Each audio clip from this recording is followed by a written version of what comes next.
My name is David Lewis. I want to borrow from Albert Einstein's quote to demonstrate to you what this program is all about. Quote, "The world as we have created it is a process of our thinking. It cannot be changed without changing our thinking." In December of 2012, my grandson Jesse was shot and killed in his first grade classroom in Sandy Hook, Connecticut. A town so small the idea of this happening would have entered no one's mind. An angry former student brought in an assault weapon and killed 26 souls in a matter of minutes. The world was in shock. How could this happen? And the only response we could think of was getting rid of assault weapons. Not that that's a bad idea, but the real problem is in the hearts and minds of our kids. So for a cure, we have to go back to the cause. My daughter, Jesse's mom, Scarlett, felt with some effort and study she could find a solution and was amazed there really already was one out there called social and emotional learning. This concept's been around for 50 plus years, studied extensively with very positive results. We can help our kids grow up and get beyond trauma and stress and anger. She worked with scores of professional educators and put together a curriculum that not only teaches the basics of social and emotional learning, it teaches kids to love and connect with one another. We will talk about this more, but it works. I've been in many classrooms from pre-K to high school, and kids get this. We teach them life is a choice, a basic choice between love and fear. Fear dominates our world, but kids quickly grasp that love feels better than hate or anger or fear. They really do get it far more than us older folks. The Choose Love curriculum is set up to be free, is available online, it's easy to teach and easy to learn. It can be taught in 30 minutes a week. Teachers get as much from this curriculum as do the kids. Does anyone really believe the Mexicans are the reason our kids take drugs? Does anyone believe childhood trauma is untreatable, or that our prisons aren't filled with angry people who have felt separated from society, who've grown up in a world of fear with no one telling them there was a better choice? This is what Choose Love is about. It's simple, it's common sense, and it's free. There is no reason this is not taught in every school in the world. This is not the only high-quality social and emotional program, but it also teaching age-old wisdom of the human race. Do unto others. If we want to fix this, I do not see another path that works. We spend billions and billions on the symptoms of this illness of separation between each other and fear. You can ask a second grader what feels better, anger or love, and they intuitively know the answer. Every part of this curriculum has been the object of much research on results of SEL over time and on the neurosciences of teaching the lessons on love. When the first idea of gratitude, forgiveness, and compassion was expressed to us, of course, we had no fancy brainwave machines or methods to test the validity of these ideas. We do now, and they do, in fact, change the brain. They do work. If we could deliver this curriculum in a pill form, all of us would be taking it. The idea of choosing love has been around for a long time. As Aristotle said, educating the mind without educating the heart is no education at all. This short clip was done at a Catholic school in Norwalk, Connecticut. It really gives you an example of what the program's about.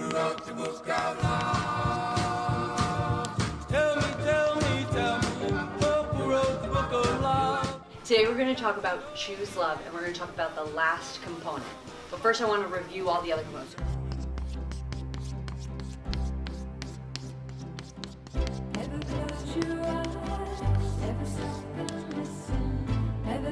Before I started learning Choose Love, I didn't really pay attention to those feelings. I want you to think about either how that character showed compassion. What does it mean to have courage? I think that courage has changed for me because instead of the knight in shining armor, I think that courage is more about helping other people, not just for yourself. Now that I know how to be courageous, I go up and speak in front of my class with no issues, because I used to have a lot of trouble speaking up. Choose Love has definitely made it easier to go to school. At the beginning of the year, the anxiety level was definitely, for me, at a 10. After Choose Love, I feel like for me, the anxiety level was a lot lower and probably more at a 3. Raise your hand if Choose Love is your favorite subject. Whose grades got better because Choose Love? I do use Choose Love at home because I feel like the hardest thing to do is to be civil with your sibling. And the message that my daughter gave to me about compassion, forgiveness, love, and how people belong just made me a better police officer, a better parent. Ever since I've learned Choose Love, sometimes have fights at home, and then we just forgive each other and just move on. From bullying to drug abuse to suicide, all of these truly terrifying problems that we are anticipating as parents, all of that, I believe, could be just proactively mellowed out, disappeared, calm down, calm Go down away. as a result Out the door. Yeah. I think it definitely helps me feel safer in school. Show me the forgiveness tree. Leaves in here, some don't have words on it. Can you point to your forgiving fingers? There's a heart in the middle. And here's our forgiving fingers. I truly believe in my heart, and as a police officer, okay, if these other schools and the other students open their hearts and mind to what the message Scarlett's sending. 1, 2, 3, 4, 5. Until my anger dies. Until my anger dies. That person had a program that Scarlett is set up for these kids right now, that day never would have happened. 6, 7, 8, 9, 10. If I'm still mad, I'll count again. I feel safer because I don't think these people that I've learned Choose Love with would ever do something like that.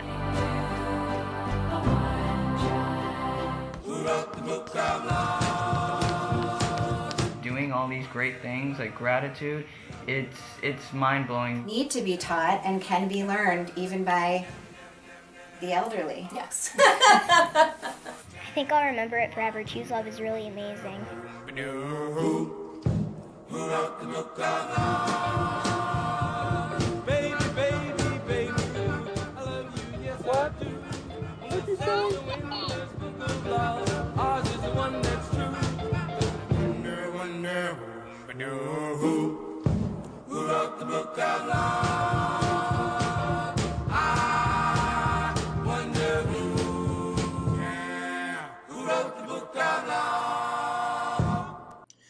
Governor Sununu of the state of New Hampshire recently instituted the Choose Love curriculum for the entire state of New Hampshire as part of the New Hampshire School Safety Program. After Scarlett had shown him this program, he looked at her and he said, "Why wouldn't I do this?" Viktor Frankl, who wrote Man's Search for Meaning after World War II, was a psychiatrist and put in prison by the Germans in a concentration camp during World War II. He studied the men in the camp and which ones survived and which ones struggled and oftentimes did not. His formulas tells us between stimulus and response there is a space. And in that space we can choose our response. And in that response lies our freedom. This concept is very similar to the idea of you can always respond in love. Some of the issues we face go without saying, but violence in schools is increasing in type and severity. 49.5% of our youth will have had a diagnosable mental illness by the time they're 18, mostly anxiety. That's from the Child Mind Institute. No wonder drug use is high. Trauma in schools has increased from 1 in 5 students 20 years ago to over 50% now. Reported bullying has increased even after we started reporting bullying. There are more suicides in the U.S. than murders. Substance abuse obviously is skyrocketing, despite our best efforts. So who's going to fix this? It hasn't been the government. It hasn't been the war on drugs. It hasn't been what we've been doing. We need to do something different.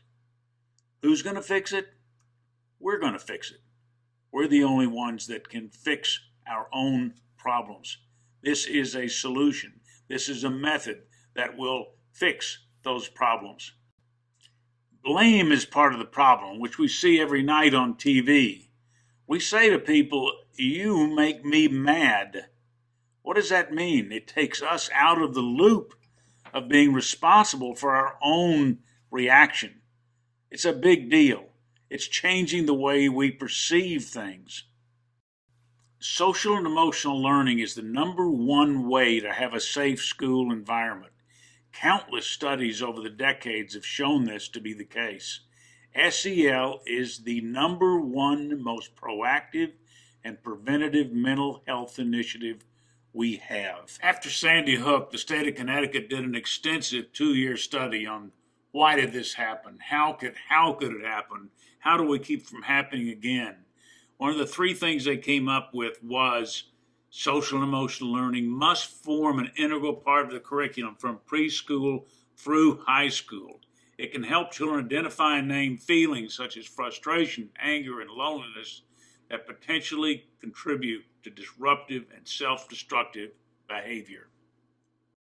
So what is this thing we're calling social and emotional learning?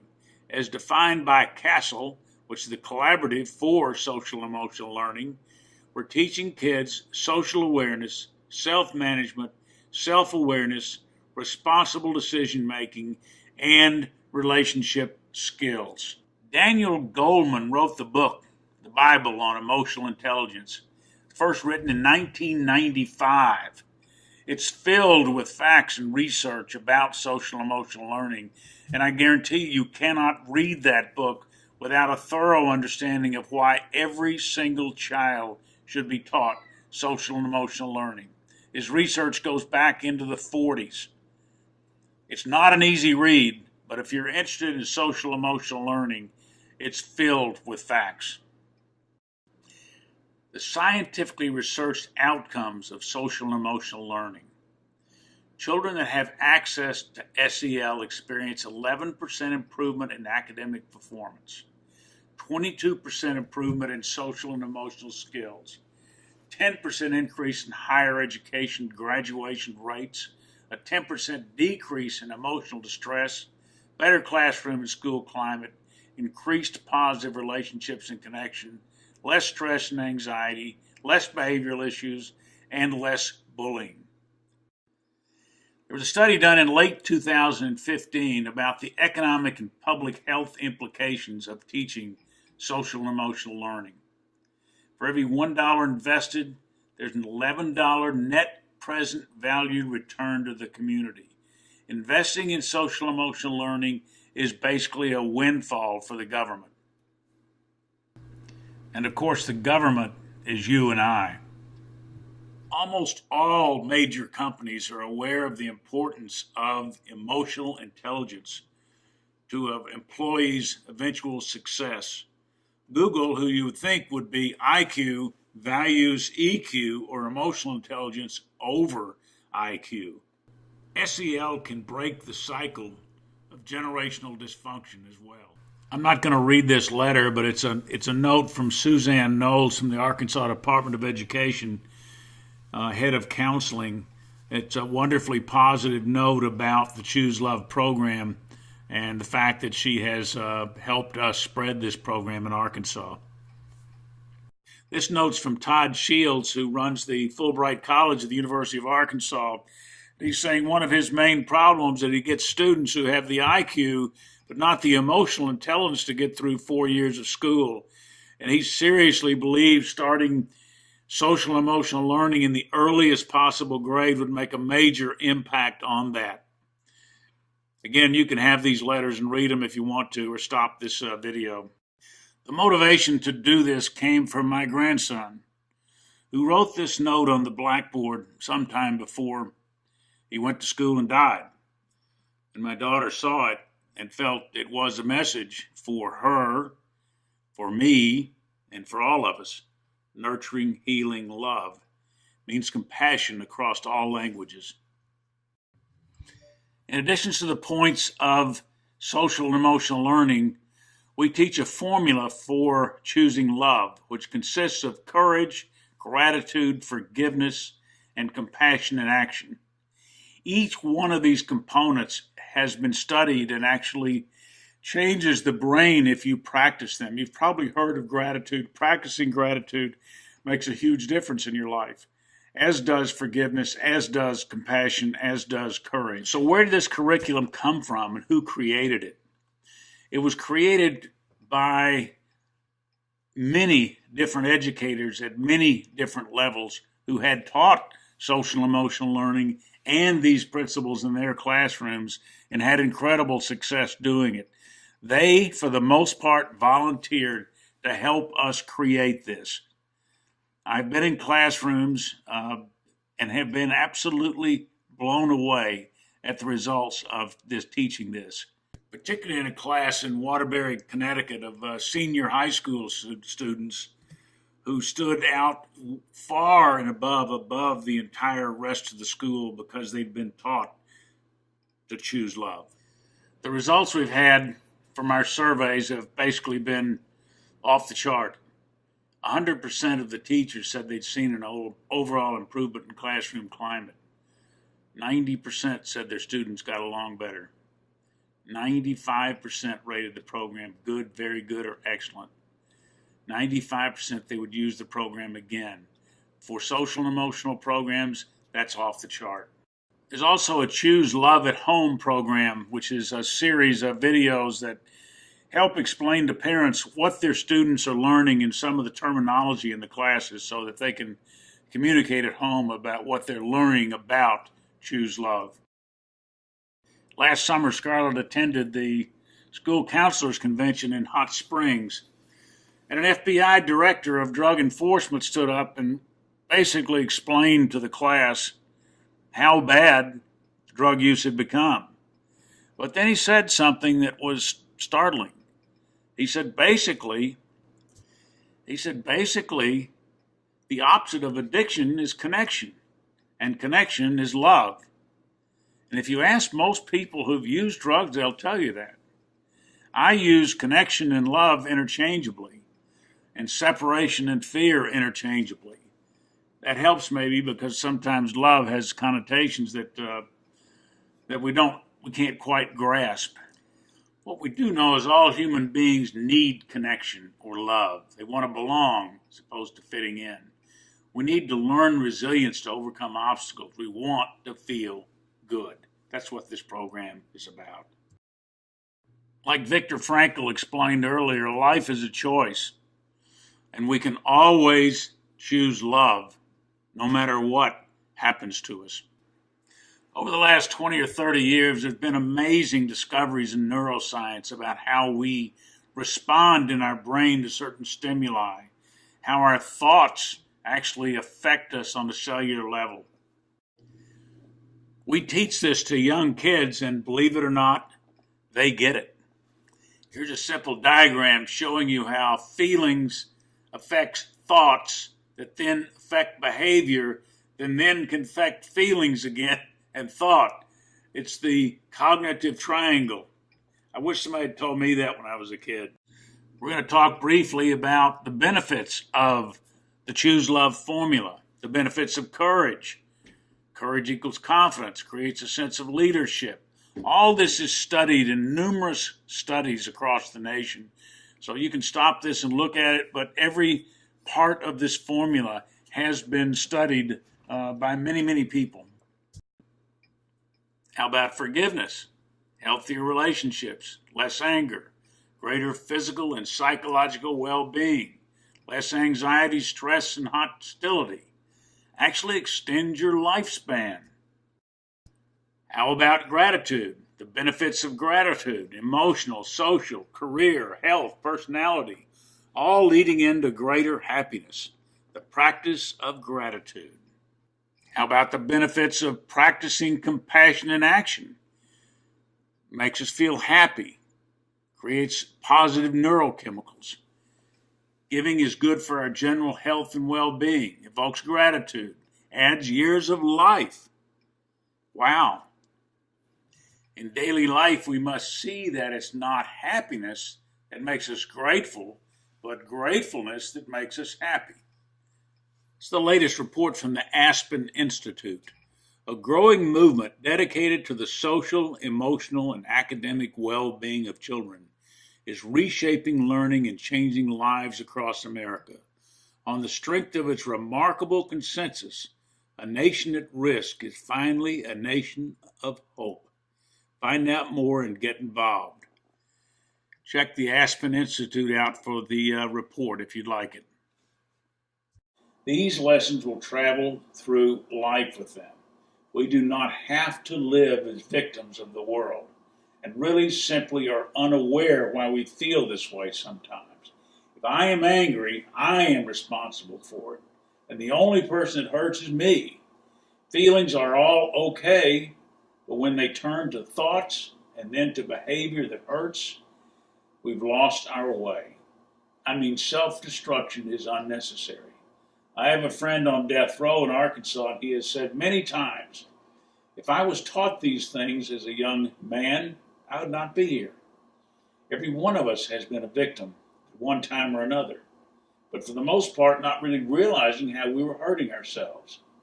This curriculum is about teaching kids not to give away their personal power through anger and rage and self-destructive behavior.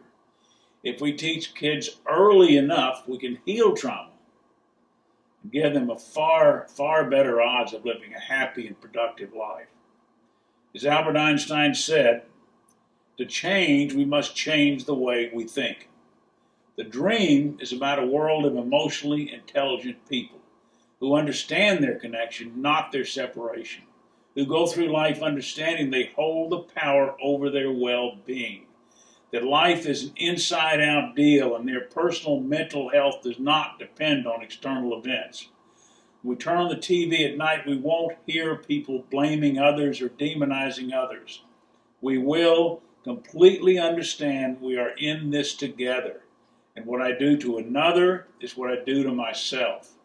The gross domestic product will be way up as the friction of mental distress will be vastly reduced, and we will work far more efficiently.